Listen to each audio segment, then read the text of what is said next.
오늘의 원픽은 아무래도 이제 이재명 대통령의 기자회견 원픽으로 뽑아봤습니다. 자, 역대 대통령 중에서 가장 빠른 기자회견을 했었지요. 네. 김영삼 또 김대중, 그다음에 노무현, 이제 문재인, 윤석열 전 대통령은 전부 다 100일 만에 첫 기자회견을 했었습니다. 그리고 이명박 전 대통령은 116일, 박근혜 전 대통령은 316일, 이렇게 해서 조금 늦게 했었고요.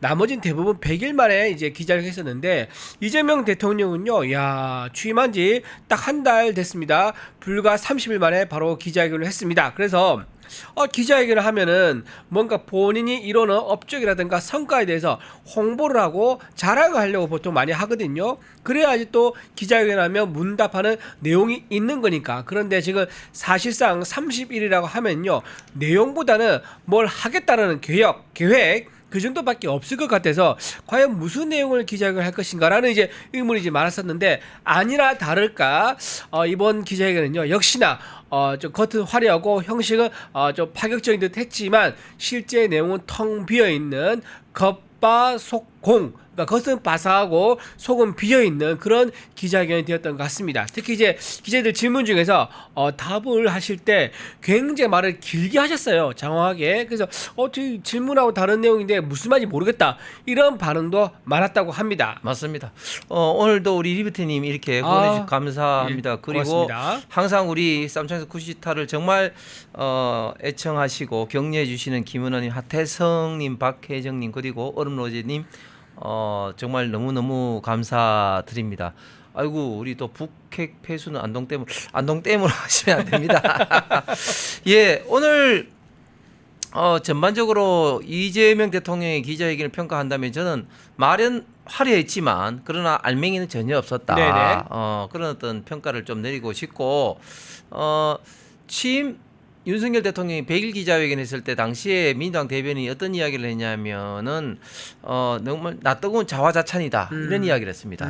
저는 꼭 그 말을 돌려주고 싶습니다. 낯뜨거운 자화자찬입니다. 뭘 했다고 기자회견합니까? 그리고 저는 두 가지를 좀 이야기하고 싶은데, 기자회견한 시간을 왜 오늘 잡았을까? 오늘 또 김민석이가 지금 현재 국회 인준을 했잖아요. 네, 네네. 총인준. 국민의힘 의원들이 퇴장한 가운데 보이콧을 한 가운데 민당만으로 국무총리 이제 인준을 했는데, 또 그런 것도 저는 관련이 있지 않을까. 왜냐하면 국민들의 좀 비판적인 시선을 좀 돌리기 위해서도 그런 것 같고, 또 두 번째는 제가 굉장히 좀 인상이 깊었던 게, 검찰 개혁을 하면서 검찰 개혁에 대한 수사와 기소의 어떤 그런 분리에 대한 어떤 국민의 어떤 여론이 바뀌었다. 그렇게 하면서 검찰이 이제 조작 기소하는 것은 멈춰야 된다고 이야기했습니다. 그런데 다른 사람도 아니고 본인이 자꾸 지금 검찰에 기소가 되어서 지금 재판을 받고 있는 건이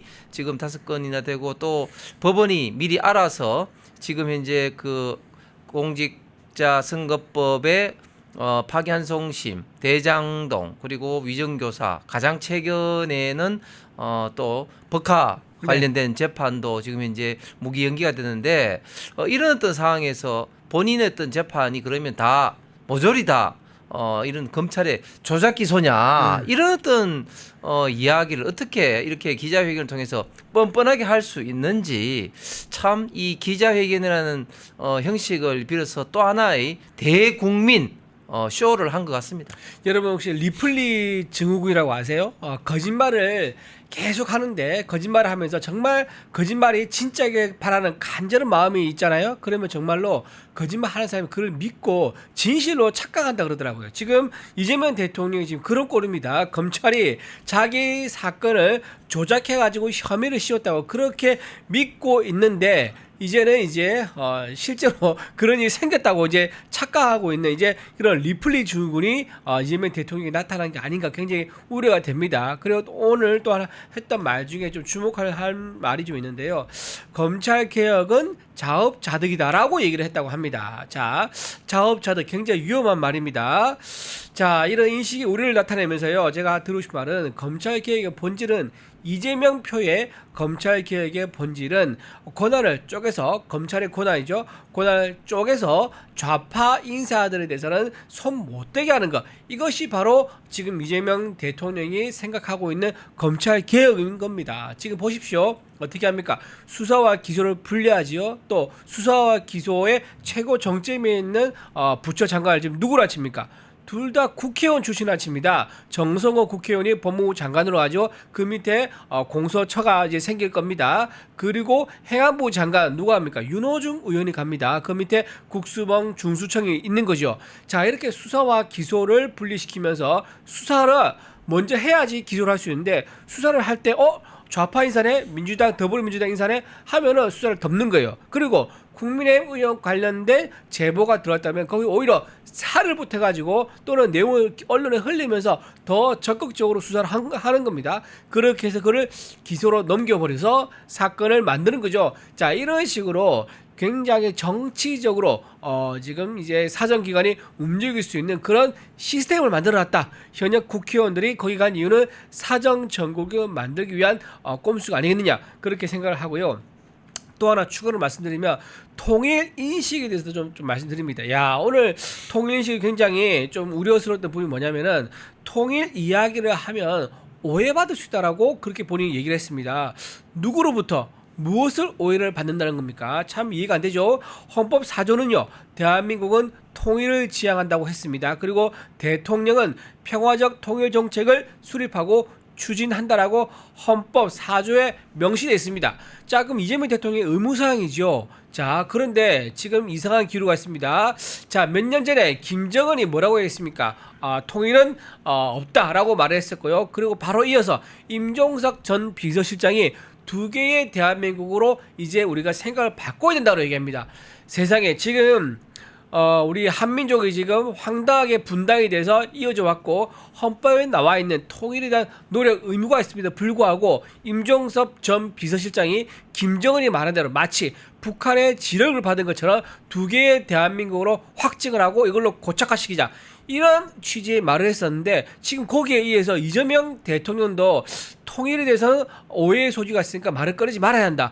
이거 얼마나 위험한 생각입니까? 위헌적 생각을 가지고 있다는 거 정말 놀랍고 우려되는 오늘 통일 인식을 보여줬다 생각합니다. 아니 정동영 지금 통일부 장관 지명자도 어떤 얘기를 하냐면 이제 통일부 명칭을 바꿔야 된다. 어떻게 해요? 그렇게 이야기를 한 거죠. 통일을 뺀다고? 예를 들면 남북관계부라든지 뭐 네. 그런 등등으로 바꿔야 된다는 그런 이야기를 했습니다. 물론 민주당 내에서 일부 반대하는 의원들도 있지만 통일부 장관 지명자가 그런 이야기를 했죠. 그러나 그것은 이주 대변인 말한 것처럼 분명히 이제 위헌적일 수밖에 없는 것이고 그렇게 한다는 것은 결국은 김정은의 적대적 두 국가론에 어떻게 보면 좀 교실을 뭐 따라가는 거죠. 그렇기 때문에 이제는 굳이 이름을 바꾼다면 통일부가 아니라 이제 북한 눈치부 뭐 이런 식으로 이제 바꿔야 되지 않을까. 지금 북한의 김정은의 이런 말 한마디에 따라서 우리 대한민국에서 지금 현재 가장 중요한 통일이라는 기본 어떤 컨셉 자체를 지금 바꾸려고 하는 것인데 그러려면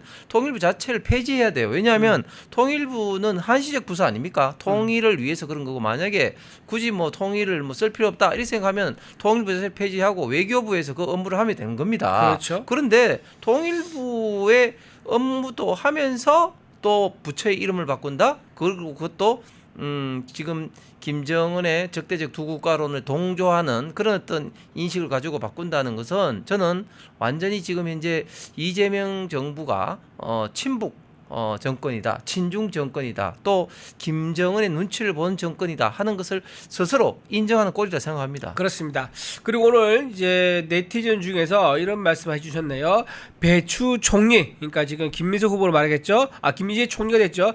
김민석 총리에 대해서 물어본 기자가 없었다고 합니다. 정말 참 기자들이 요즘에 저널리즘이 여야를 가려가지고 저널리즘이 켜졌다 꺼졌다 하는 건 아닐 겁니다. 근데 갑자기 이렇게 김민석 후보 이렇게 총리죠. 지금은 김민석 총리 이렇게 의혹이 많고 결국은 13억의 검은 돈의 정체가 무엇인지 밝히지 못하고 총리로 인정이 됐는데 여기에 대해서 묻는 기자가 아무도 없다는 거, 바람이 불기 전에 풀이 눕는다는 거가 뭐가 다르겠습니까? 기자 적어도 제4의 권력이라고 부르는 거죠. 행정부, 입법부, 사법부에 이어서 언론, 언론 권력을 하는 그런 이제 언론 기관에서 이렇게 견제 기능을 제대로 하지 않고 바람도 불기 전에 엎드린 듯한 모습을 보여줘서 오늘 기자회견장에서 조금 실망스럽다 그런 이제 그런 평가를 하신 국민들도 많았던 것 같습니다. 아니 근데 저는 이제 언론을 탓하기 전에 네네네.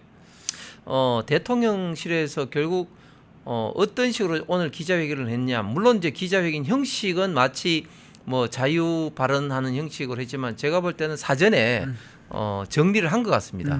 질문하는 것들을 정리를 해서 좀 곤란한 질문들은 다 빼고 뭐 이런 식으로 하자는 식으로 사전에 좀 정리를 했기 때문에 지금 이재명 대통령, 이재명 정권이 나와서 좀 비판을 받는 어떤 그런 문제에 대해서는 오히려 이야기를 미리 사전에 검열을 했다. 뭐 이렇게 보여지는 것이고 그다음에 오늘 이재명 대통령이 어떤 이야기를 했습니까? 여야와 특히 야당과 적극적으로 소통하겠다 이런 식으로 네네. 이야기했지 않습니까? 네. 그런데 그렇게 말하는 시간에 김민석 총리 후보자는 단독 그렇죠. 인준을 시켰습니다. 네네. 이거야말로 말과 행동이 완전히 다르다. 완전히 거짓말하는 것이다. 이렇게 비판할 수밖에 없는 것이고 또 경제적 시각이 참 걱정스러운 게 두 가지를 좀 말씀드리면 첫 번째는 지금 부동산 이런 어떤 유급 주담대 대출 제한을 이야기하면서 쓸 수 있는 카드는 많다. 네네. 이렇게 이야기했습니다. 과거 문재인 대통령도 거의 비슷한 말을 했죠.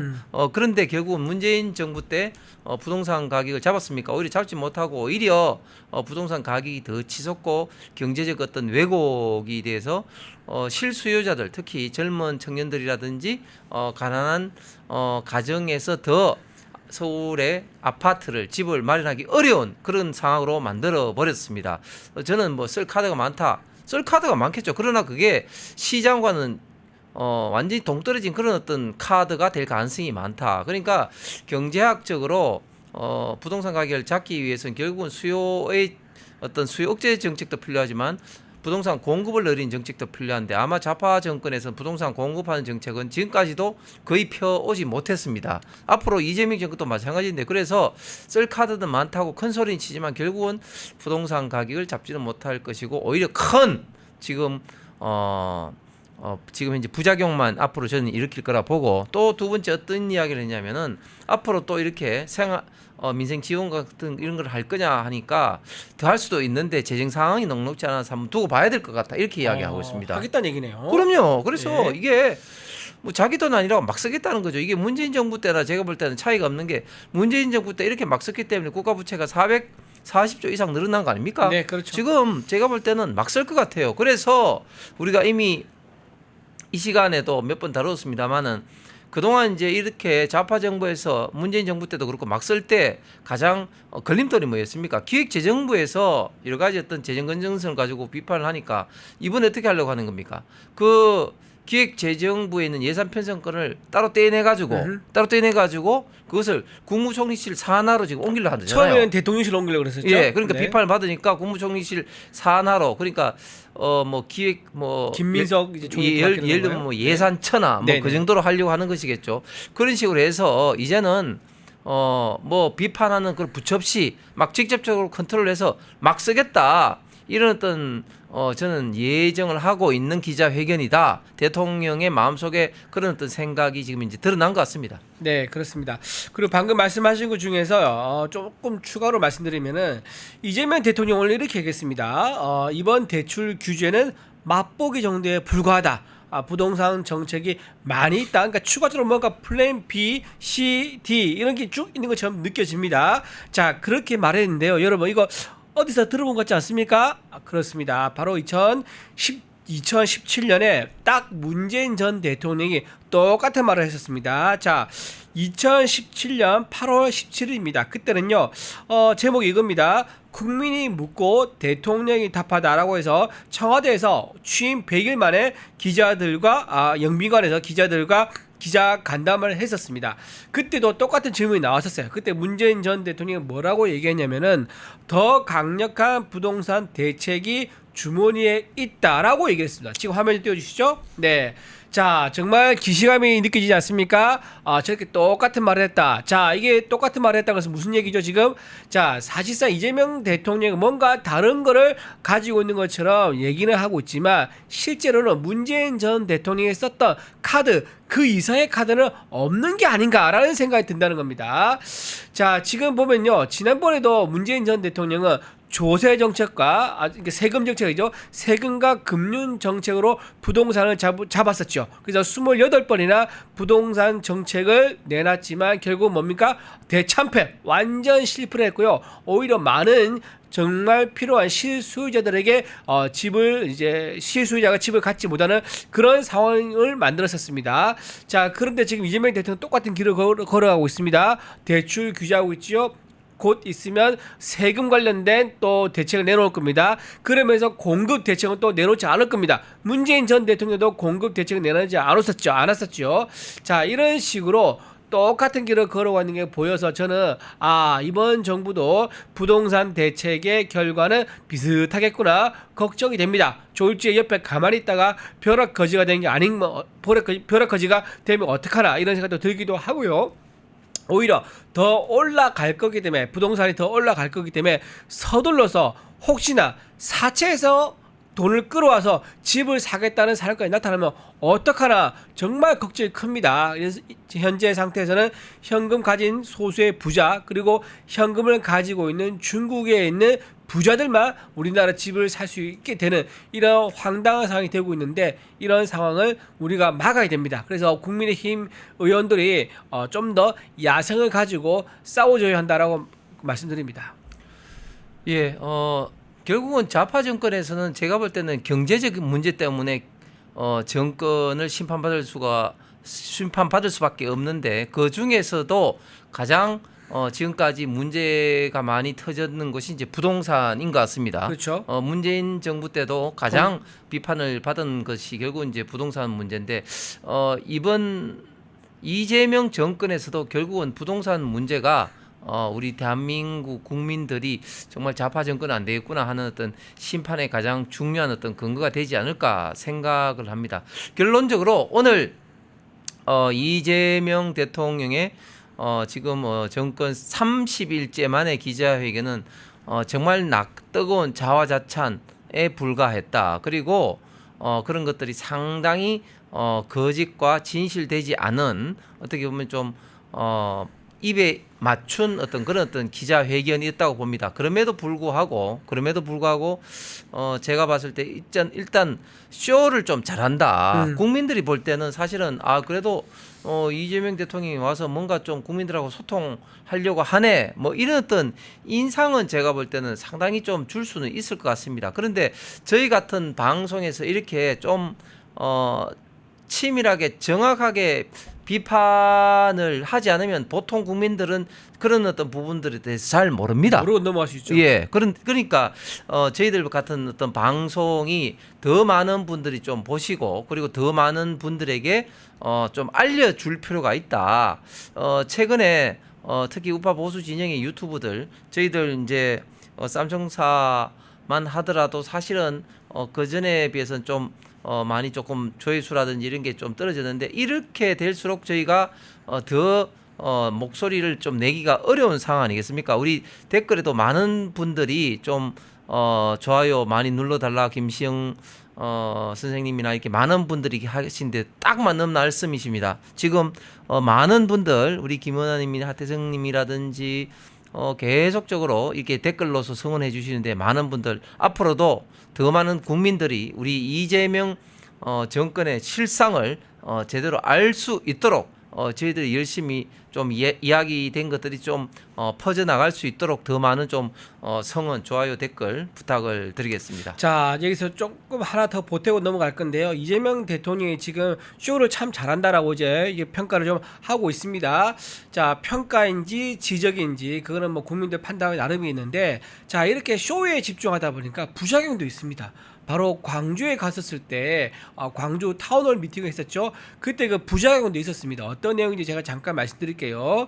자, 광주시청 공무원들이 이재명 대통령이 타운홀 미팅하고 왔다 갔는데 광주시청 그 게시판이 있다고 그러더라고요. 그 게시판에서 굉장히 비판글이 많이 올라왔다고 합니다. 내용을 잠깐 말씀드릴게요. 대통령이 약속도 없이 하루 전에 찾아온다 그래가지고 행사 준비하는 게 너무 힘들었다라고 얘기했었고요. 예, 우리 PD님 저도 했는데 한번 좀 띄워주시죠. 네네, 그 먼저 그거 하시겠어요? 그러면 띄워주시죠. 네네네, 예. 우리 홍의님이 네. 준비 더 잘하셨을 거니까. 네네네. 광주 타운홀 미팅에 네네. 이제 저겁니다. 예, 예. 이렇게 하고 있다. 그러니까 광주시청의 공무원들이 이제 왈가왈부하고 있다고 합니다. 광주시청 게시판에 불만의 이야기들이 굉장히 있는데 불만의 핵심은 이런 겁니다. 갑자기 전날 이제 내려가겠다고 이제 연락이 왔고 그래서 이제 타운홀 미팅 형식으로 이제 광주 전남 공무원들 특히 이제 관련된 지역의 분들이 오셔서 가장 핵심 현안이 지금 광주에 있는 군사공항을 이제 무안공항으로 옮기는 문제인데 그 문제에 대해서 이제 본인 나름대로 이제 뭐 이야기를 하면서 우리가 이 시간에 우리 강대기 변호사하고도 한번 이야기를 했습니다만은 중간에 탁탁탁 막 끊어서 질문을 맞아요. 탁탁탁 끊어서 자기 이야기를 좀 주도로 하다 보니까 이제 여기에서 할 말은 못하고 오히려 이제 이야기만 들었다. 그 다음에 또 두 번째 이제 문제가 뭐냐면 여기 와가지고 대통령이 뭔가 좀 선물을 주고 가야 되는데 선물은 지금 주는 게 하나도 없다. 예를 들면 부산에는 뭐 HMM 본사가 간다, 또 해수부 간다 이런 이야기를 하는데 그 광주에 와서는 그런 이야기를 하나도 아직 한 적이 없다. 이런 어떤 공무원들의 광주시 공무원들의 불만이 있고 특히 이제 강기정 시장도 어떤 이야기를 남겼냐면은 그 시장이 제대로 대응을 못 하니까 내가 갑자기 실력 없는 시장이 됐다. 이런 식으로 불만의 목소리를 이제 게시판에 이제 게시를 했다고 합니다. 그래서 이렇게 적석에서 이 그 나토에 가지 않고 이렇게 그 국민들과 어떤 소통을 하는 쇼를 하기 위해서 갑자기 일정을 잡다 보니까 이준희 대변인 말씀한 것처럼 이렇게 부작용이 지금 이제 이재명 정권, 민주당 정권의 가장 핵심적인 지역 광주 전남에서 지금 터져 나오고 있는 것 같습니다. 네, 맞습니다. 자, 이런 식으로 자화자찬하는 거, 그 다음에 이벤트 쇼에 지금 굉장히 능숙한 모습을 보여주고 있지만 실제로는 이렇게 부작용도 만만치 않게 일어나고 있는데 이게 결국은 쌓이겠죠. 네. 쌓여서 결국은 이재명 대통령이 또 나타나서 뭔가 이벤트를 한다 그러면 또 내용이 없는 그냥 껍데기에 불과한 또 자리가 되겠구나라는 가는 것들이 나중에 국민들에게 잘 알려지게 되는 그런 이제 나중에 상황이 오게 될 겁니다. 자, 그때까지 이재명 대통령이 제대로 일을 하는지 우리가 눈 크게 뜨고 지켜봐야 할 것 같습니다. 펜앤마이크에서 추천하는 영상도 보고 가세요. 다른 영상도 즐기시려면 구독 버튼을 꼭 눌러주세요.